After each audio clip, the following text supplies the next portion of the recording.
Hi everyone, and welcome back to Lavender Cottage Fibre Arts podcast.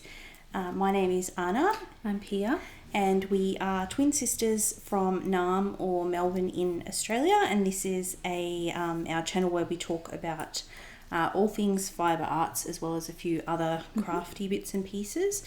This is going to be one of our knit and chat episodes, so we're not going to be sharing like finished objects and whips and all of that. We're just going to be working on a project while chatting about a crafty topic. And the topic that we're going to talk about today is actually a little recap of a few crafty things that we've done recently.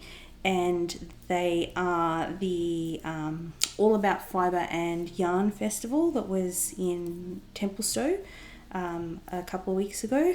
And actually the day before that event, we also did a workshop at a SAORI weaving studio. So before we get into the knit and chat, as we always do, we would like to acknowledge that we are recording this video on the lands of the Wurundjeri people of the Kulin Nation and extend our respect to their elders past, present and emerging, as well as any Aboriginal or Torres Strait Islander people who might happen to be watching this video. And before we sort of start talking about the two different events that we wanted to sort of recap a little bit today, we usually just also quickly tell you what project we happen to be working on while we knit and chat. So do you want to go first, Pia? Yeah, so I'm working on a top which is called Heart on Fire, and it's just a free pattern from the Drops Studio website. I actually already started knitting this, but I was knitting it with a different ply of yarn, and I think I couldn't really get gauge with it, so I was a bit worried about the sizing potentially being not suitable. So I then decided to order some different yarn in a different weight, and so I was able to get gauge with that. So this is Fiddlesticks Cedar yarn, which is a bamboo cotton blend. And the top is called Heart on Fire, and it's just a free pattern from Drops Studio. So at the moment I've literally barely just started, so I'm just working on the ribbing for the waistband. Okay, and you said it's just like a tank top with some lace. Yes, just sort of like a summery top. So I think like the chances that I will be able to wear it this summer, I don't know if I'll have it finished in time, but next year. You never know, you might get a bit carried away. Yeah. So I am working on, I might just pull my needle through here. This pattern that I'm knitting at the moment is called the Tip Top Tank, and it's a free pattern from Maker, which is one of our local yarn shops. The designer is Emily Boldan, and she's actually the owner of Maker.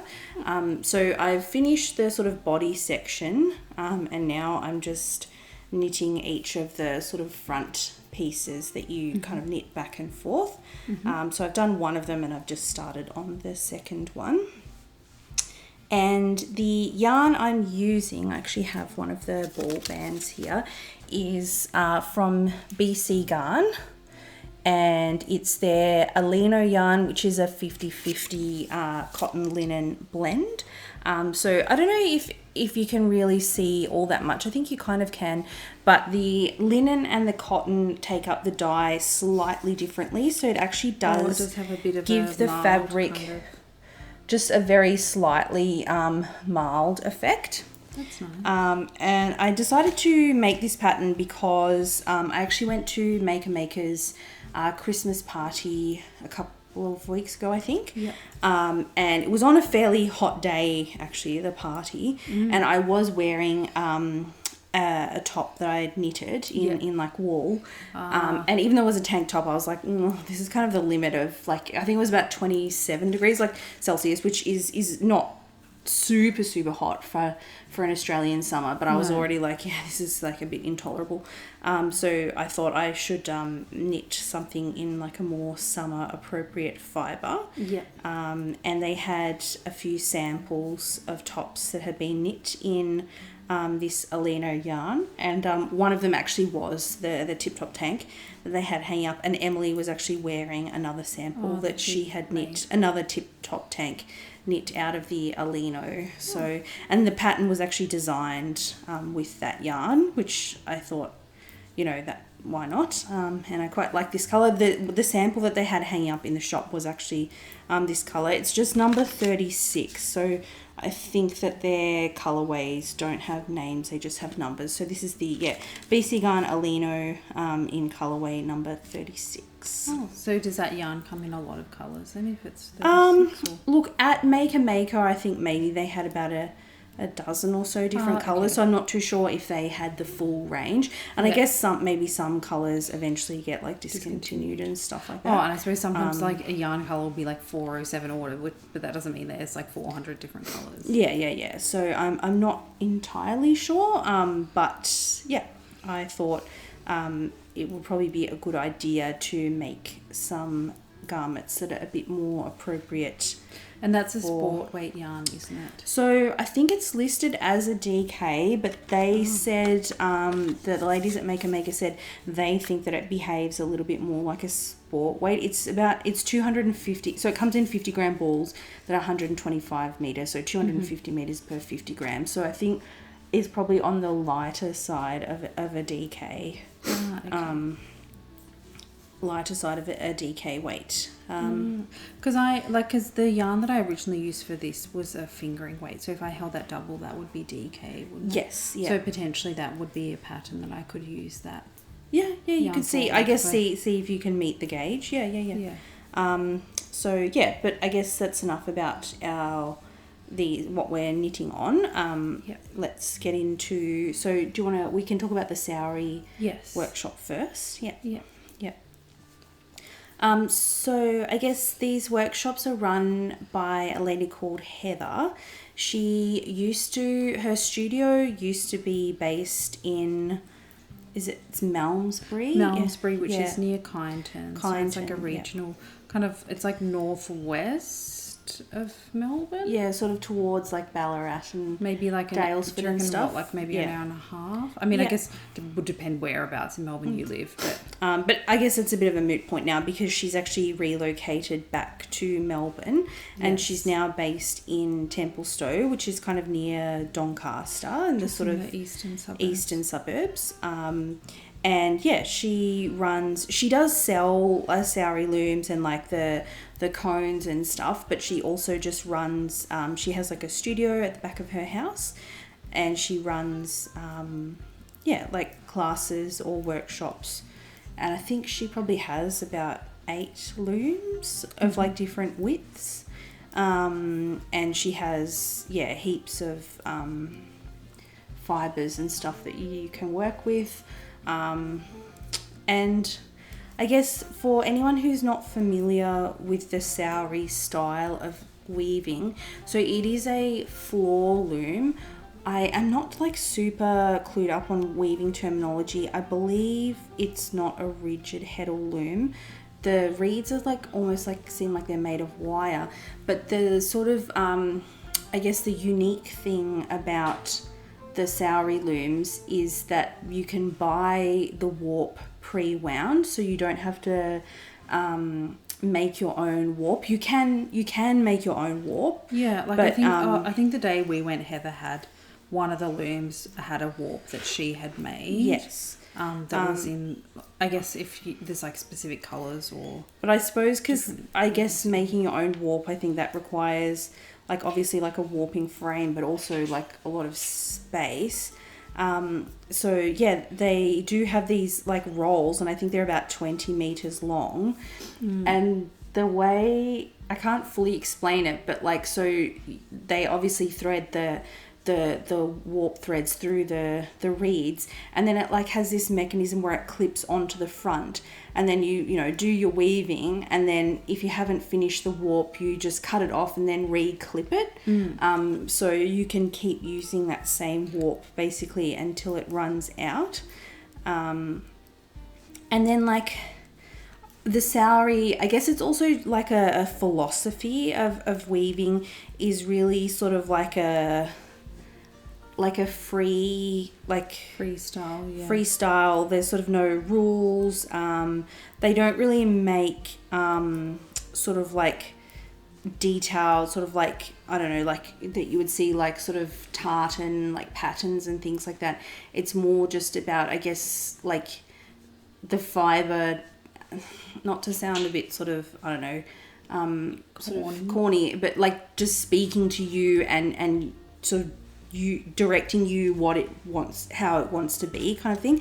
And you can go in there with like certain, I guess, ideas or concepts in mind, and there definitely are specific techniques, but I think it's much more sort of just about like creative expression than following a strict kind of protocol or set of rules or something.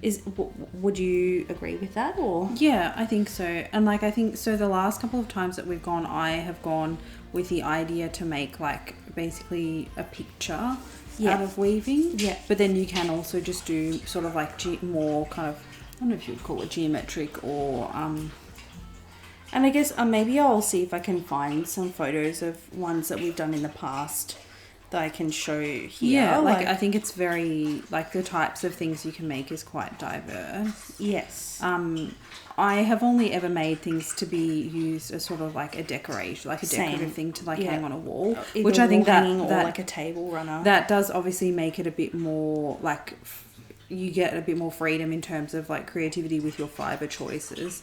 Whereas I guess if you are making cloth to be sewn into a garment, then you may be a little bit more restricted in terms of the types of fibres you can use. And actually Heather in her studio, she does have hanging up like quite a few examples of garments that she's made as well. So I guess that you can see that it can be used for making garments, but you probably just have to be a little bit more careful.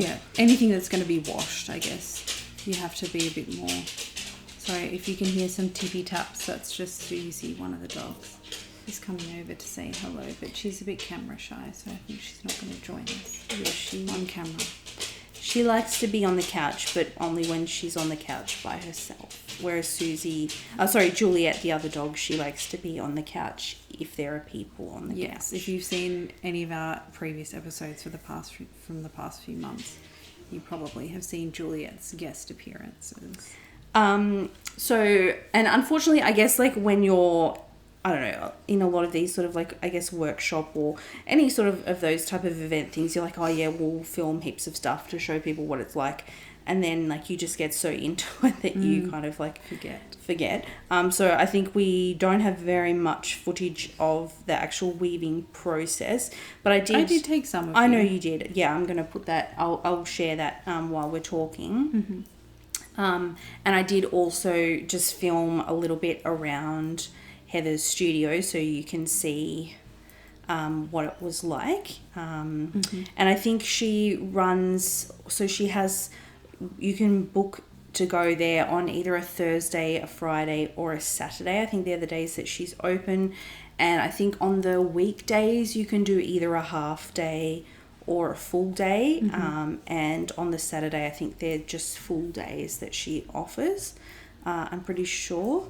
And I think the maximum amount of students she has is 6, I think, per workshop. Okay. So, and like she's there for the whole time. So if you've never used a SAORI loom before, she obviously like shows you how to get started, and then she's also... And then helps with any sort of troubleshooting along the way. Like if you get a bit tangled, when you need help to like advance, like when you've, because obviously there's a limited amount of space on the loom, once you've sort of taken up the available space with your weaving and you need to like move the loom forward so you can continue weaving, she helps with that. And I think at the end she also will sew up the edges of your work for you so it doesn't unravel. And she can also help you with, I guess, like fibre selection. If you have a particular use for the project in mind, she can help you choose out some fibres that will be suitable.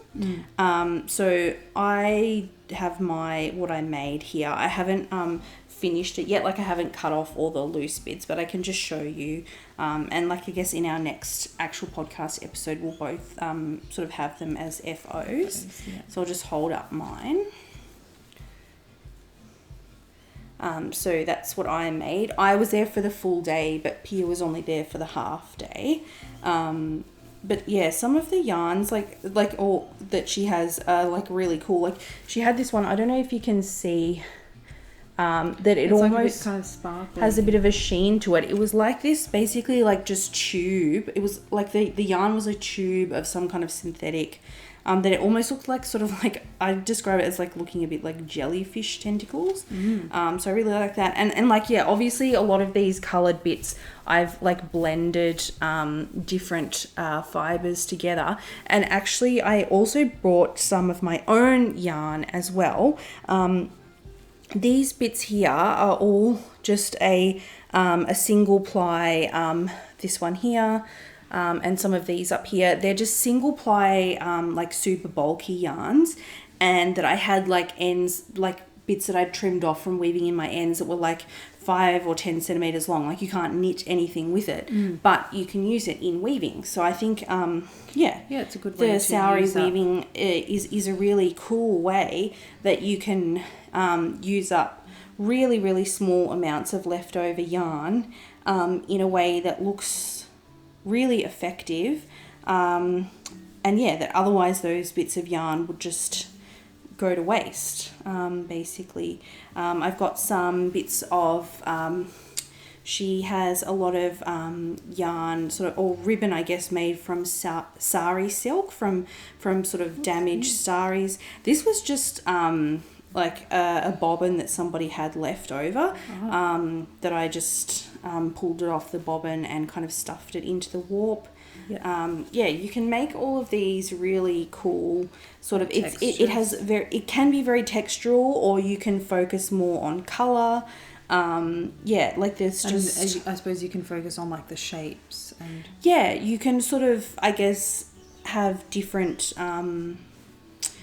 different sort of things that you want to focus on, whether you are more interested in creating something with a lot of textural contrast, or if you want the texture to be fairly uniform but create contrast with colour.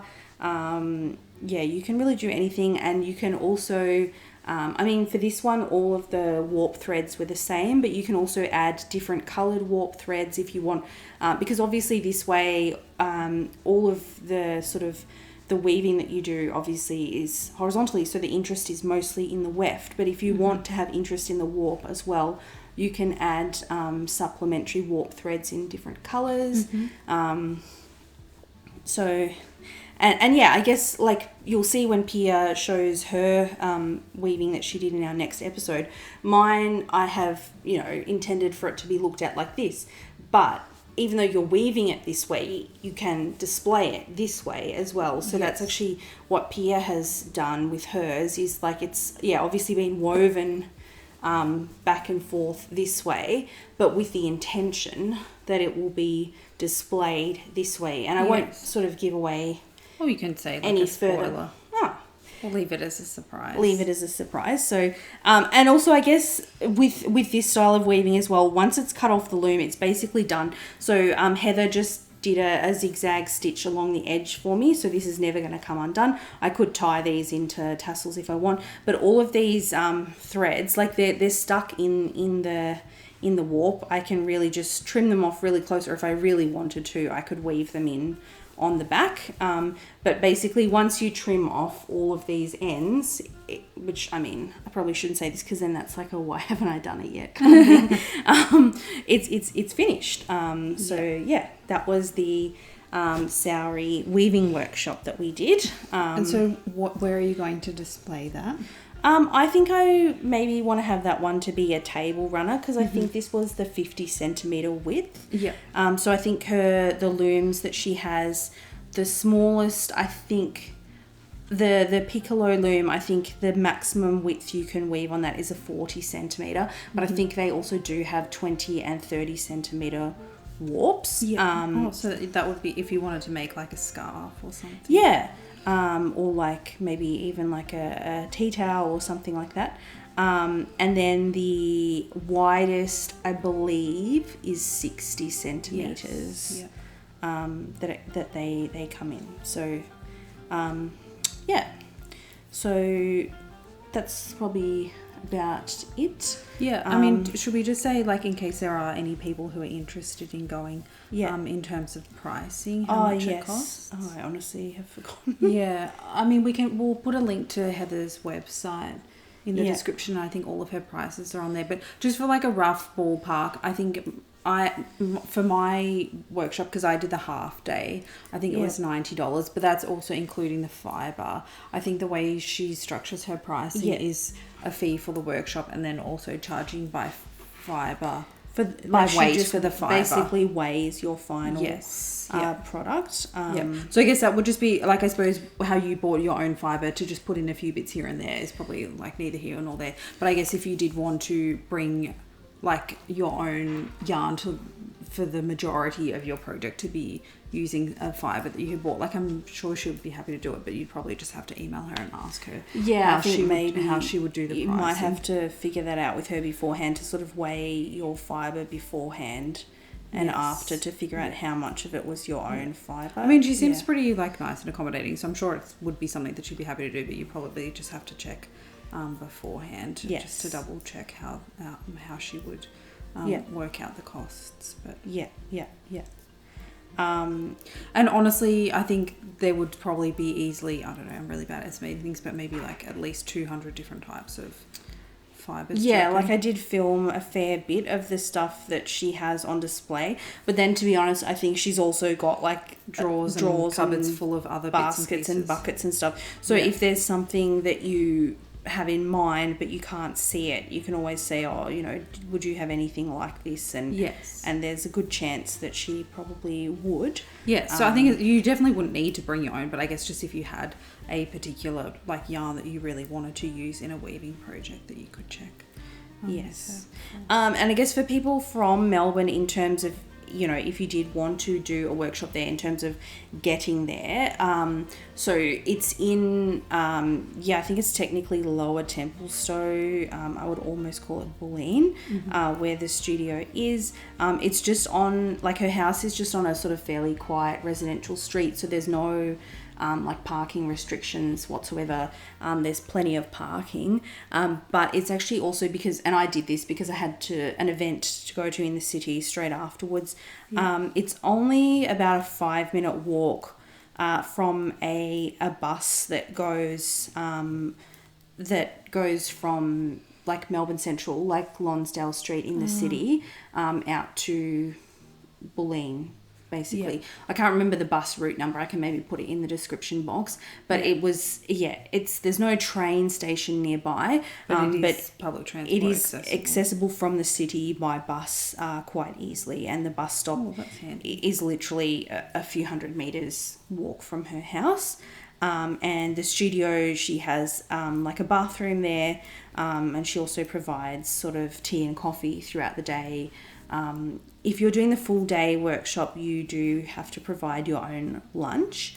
But I think she also has, like, you know, microwave facilities and things like that. If you did want to have, you know, some warm up your lunch or anything like that, I'm sure she would be more than happy to do that for you. So I think that's probably about all we wanted to say about that. We'll probably try and go and do another one sometime next year, but I might not do, like, my next SAORI weaving workshop might actually be in Japan, because I'm going to Japan next year, so that is something that I would like to do, is try and do a SAORI weaving workshop whilst I'm over there.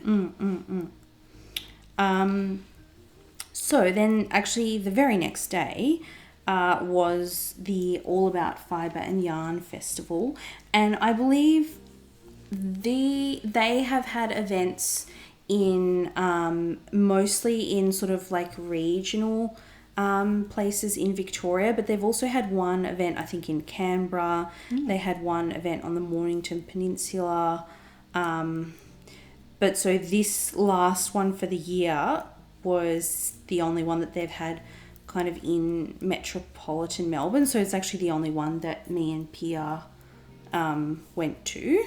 Yes. So I did try and film not like every single stall, but a fair few of them. So I'll just kind of have that video playing, I guess, while we chat about it.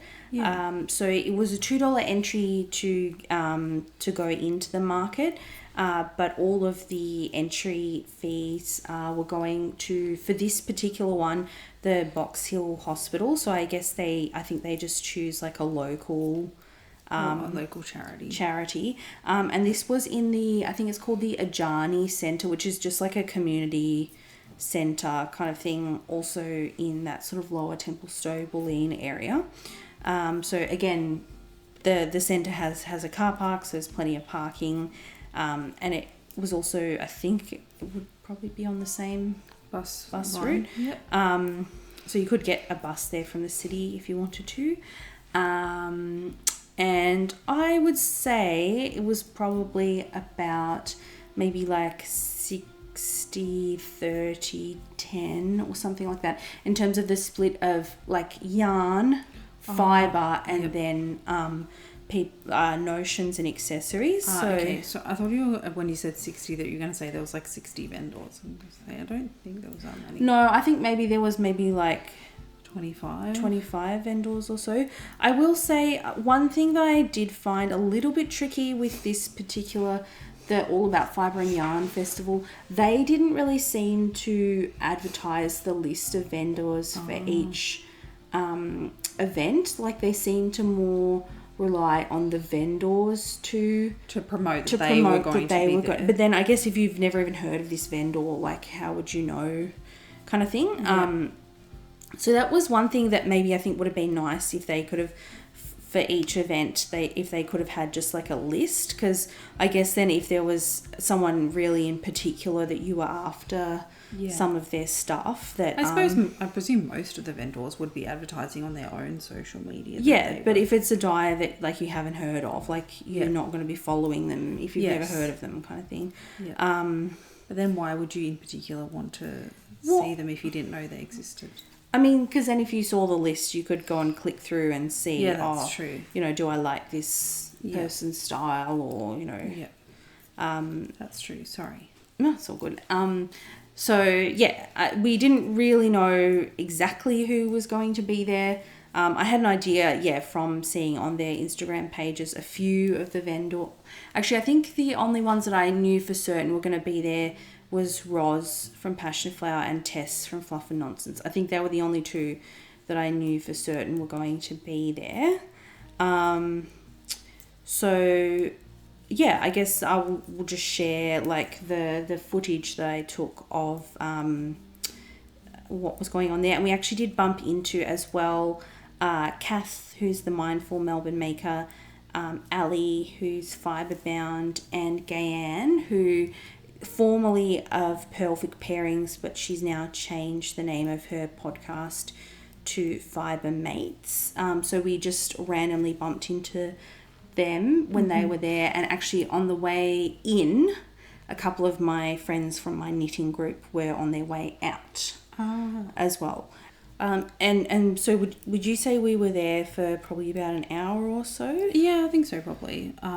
It was maybe like this, I think it was like a basketball court, or because it was just sort of a community hall. Like that was kind of the size of the venue, I guess. Yeah. And so probably the longest time was talking to your friends, like before we even went inside. We were there for quite a while, but that's all right. So, Pia was actually extremely restrained, and she didn't purchase anything. I think just because I have bought like a few like hand dyed yarns that I haven't actually used any of them yet. So I was kind of like, I really should use some of what I have before I purchase any more. Yes, that is. I suppose in admirable. your case it's different because you've broken the seal of using hand-dyed yarns. So. Yes, although I also was very good. I did not purchase any yarn. Oh yeah, what surprisingly. did you? Oh, you've got the things you bought there. Don't Yes, you? I do have the things I bought. So technically, I didn't buy any yarn because what I did purchase is Some roving. my very first Fibre bat. So this is from Coven Collective. The colourway is called Electric Space Wizard. And it's hand-dyed merino, lamb's-wool and some recycled SAORI silk that's been, I guess, sort of separated on the drum carder. And if it will focus there. Yep, there you go. So I would like to learn how to spin because a couple of my friends, in particular one of my friends, Louise, she only took up spinning this year and she's just amazing. Well, yeah, that yarn that she gave you for your birthday. Yeah, I was like, she actually like she gifted me some of her hand spun for my birthday, which I think I haven't shown on the podcast yet. So in our next episode, it will be part of my dream weaving. Well, when I saw that, I just assumed that you must have bought it because it looks. It's amazing, so like how talented she is, and she has offered to sort of give me a few tips to get me started on spinning.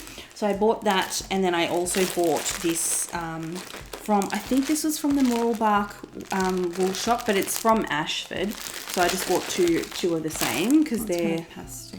Yeah. These are 100 gram packs as well, and this is 80% New Zealand merino and 20% silk. And I think they have a colourway. Yes, the colourway is called Sorbet. So I'll show you on the back that maybe you can see a bit more of the colours. But this I definitely won't be spinning with straight away. For starters, I mean, you don't want to sort of, I think your first few attempts at hand spun yarn, I think most people say they end up sort of like rope because you tend to sort of overspin. So it just is really sort of like hard. But also, particularly the one from Ashford, I think silk, like a silk yarn is the same, like it's more slippery. Yes. So I think it is a bit more difficult to work with. So they definitely won't be the first things that I try spinning with. I have purchased from Cat and Sparrow a Turkish drop spindle. So she makes like 3D printed spinning tools. You should have got Alex to 3D print this thing. Yeah, one of our friends, her partner, is obsessed with 3D printing. So yeah, she I bought a spindle from her, and she actually sent a little sort of sample of fibre. Oh, like just to practice on. Yeah. That's a good idea. And actually, Louise also said she has some fibre that I can practice with as well, because I think she said she used that when she was like first starting out getting into spinning. That it's a bit more of a rustic fibre, so it's kind of, she said it's everything you make with that will be like too itchy to wear, but because like the fibres have a longer staple length, that they're a bit more grippy, it's easier to learn with. But it's not, you have to just I'm all tangled up here. Learn the sort of like and get like the muscle memory of how to do it, and then you can kind of move on to fibres that are a bit more tricky to work with. Yeah, but a bit nicer to wear. So that is my plan. I think we're having our sort of like bit of a Christmas catch up kind of thing in a couple of days. So I will get some fibre from her, and also I will get her to sort of show me the ropes, so to speak. So I just made an accidental yarn over, but I think I fixed it. I fixed it. So yeah, I will. I guess that will be a new. Not that I needed another hobby, but I suppose it's kind of, at least it's like adjacent to your existing ones, like the stuff that you make from spinning you'll be able to use in like knitting and crochet and weaving. Yeah, actually I think a lot of hand spun yarns can look something really, like, I don't know, resin art or whatever. It's like completely unrelated. I think a lot of them can look really nice in weaving. Like I'd be interested to see how things that I make. But I think I'll show the yarn that Louise gave me for my birthday in our next episode.